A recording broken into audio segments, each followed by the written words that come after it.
Hi everyone. Hopefully you've watched the previous presentation on pragmatism, and if not, I suggest that you do that first because the two topics relate. I'll be presenting on Ludwig Wittgenstein.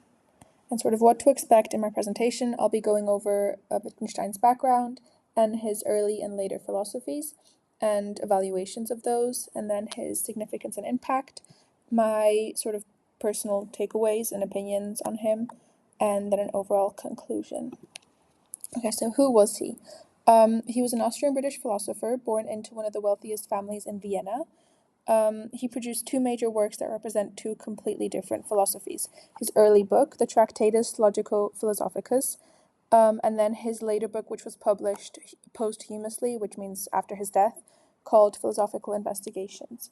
His thinking shaped modern philosophy of language, logic, and the study of meaning. Okay, so his early philosophy.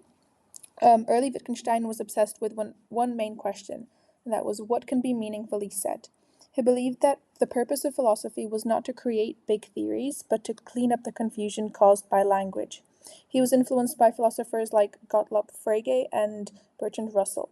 He thought that the traditional philosophical statements, especially in metaphysics and ethics, weren't just wrong, but literally meaningless.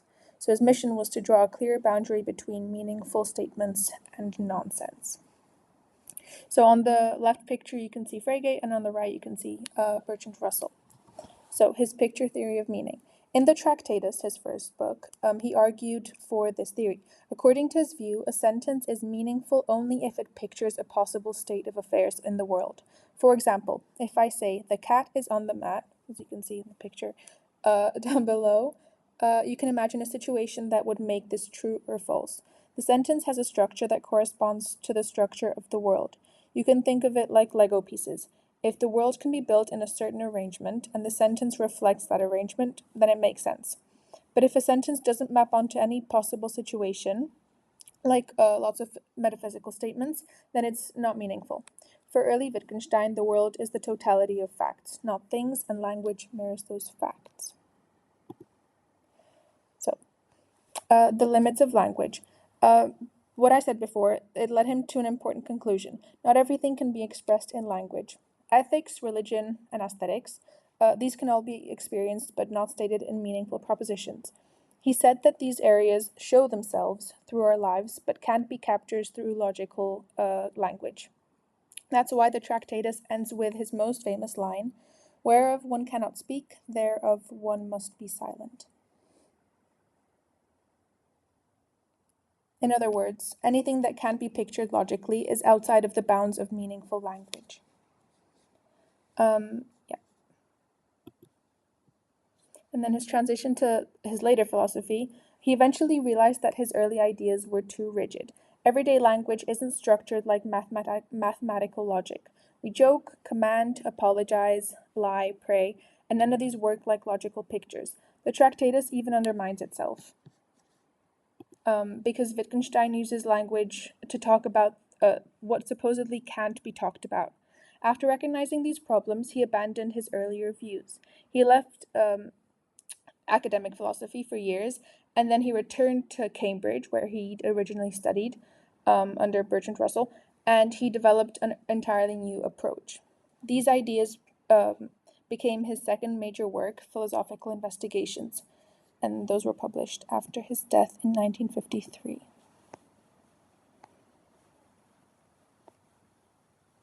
So, later Wittgenstein rejected the idea that meaning comes from mirroring the world.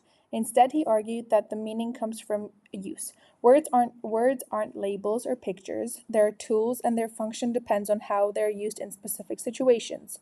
He thought philosophers made mistakes when they search for the essence of a word, as if every word has a single hidden definition. Instead, language is woven into activities of human life, and philosophy should describe how words are actually used rather than inventing abstract theories about them.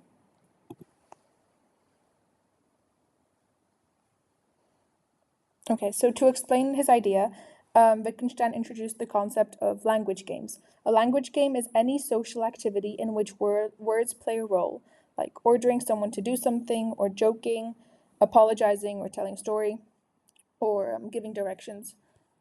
Each language game has rules, but the rules vary from game to game. For example, the sentence, "I'm sorry," means something completely different at a funeral, in a shop, in an argument, and the same words function differently depending on the situation. Or, for example, the word game. There's no single definition that covers everything from chess to football to card games, and still we understand the word. Meaning arises not from a strict definition, but from the many ways we use the word in our shared forms of life.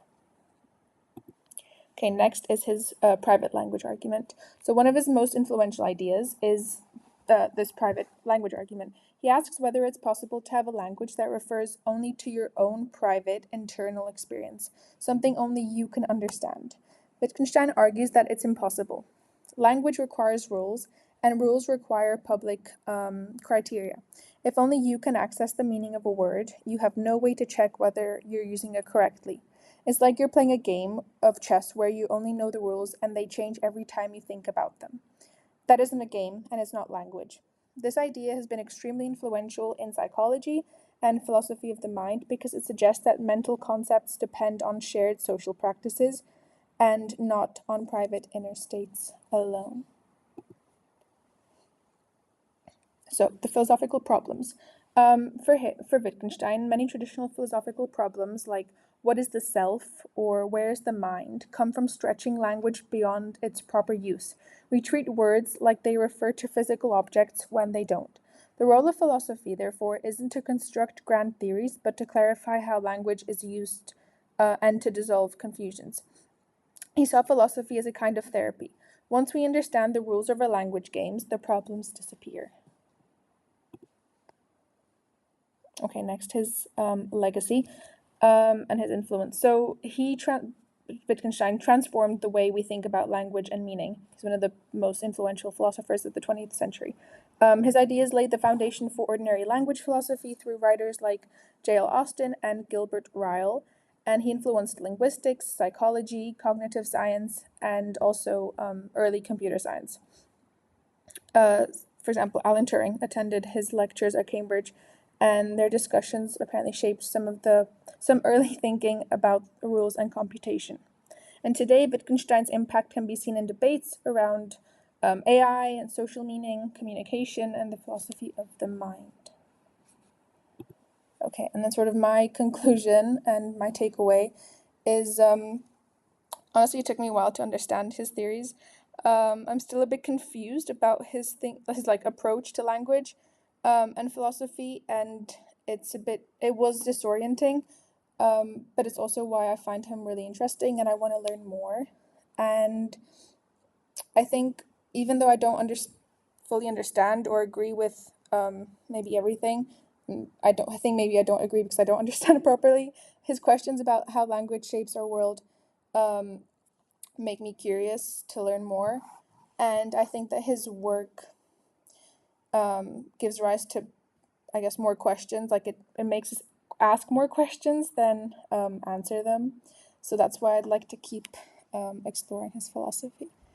These are my references, and thank you very much for your attention. If you have any other questions, and if you have any comments, please email me. Thank you.